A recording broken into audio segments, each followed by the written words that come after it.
మీకు ఇప్పటి వరకు తెలియని ఒక నిజం అయితే చెప్పాలనుకుంటున్నాను. చాలా సింపుల్ గా ఉంటున్నారు అక్క అనేసి మీరు అనుకుంటున్నారు, కానీ కాదండి, నాకు ఎంతో సోకులుండే. అదేనండి చాలా స్టైల్స్ అన్నమాట. ఇప్పుడు కాదులేండి, పెళ్లికి ముందు ఉన్న స్టైల్స్. ప్రతి అమ్మాయికి గోల్ అంటే చాలా ఇష్టం. అలానే నాకు కూడా పెళ్లికి ముందు చాలా ఇష్టం అండి, పెళ్లి తర్వాత కూడా చాలా ఇష్టమేని.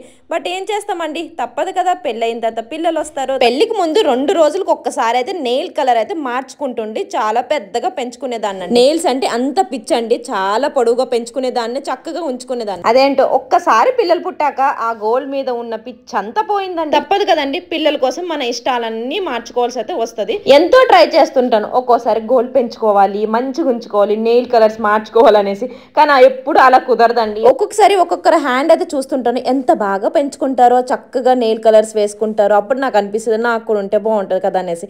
ఫైనల్లీ నాకు కూడా ఒక్క 5 minutes లో చూడండి ఎంత పెద్ద గోల్ అయితే వచ్చేసాయో. ఇవి నేను తీసుకోవడానికి కూడా పెద్ద కారణం అయితే ఉందండి. అవి ఎందుకంటే హ్యాండ్ క్యాష్లు చేశాను కదా, ఇవి 4 months అయిపోయింది అలా పెట్టేసాను. దీనికోసం అయితే మెయిన్ తీసుకున్నాను. ఈ హ్యాండ్ క్యాష్లకి అయితే నెయిల్ తో పాటు గ్లూ వచ్చింది కదా, అయితే అంటట్లేదు అనేసి నేనైతే ఫెవిక్విక్ తోనైతే అంటించాను. బట్ నేనైతే నెయిల్ గ్లూ తోనే పెట్టేసుకున్నాను. అలా నెయిల్ పిచ్చి ఉన్న వాళ్ళకైతే చాలా బాగా యూస్ అవుతుందండి. 2 days అయితే ఉంటున్నాయి, ఏ పని చేసినా కూడా ఓడకుండా మంచిగా పెట్టుకోవాలండి. సో ఇక్కడ 100 nails అయితే వచ్చాయి, ఇక్కడ ట్యాగ్ చేశానండి, తప్పకుండా ట్రై చేయండి, బాగా యూజ్ అవుతుంది.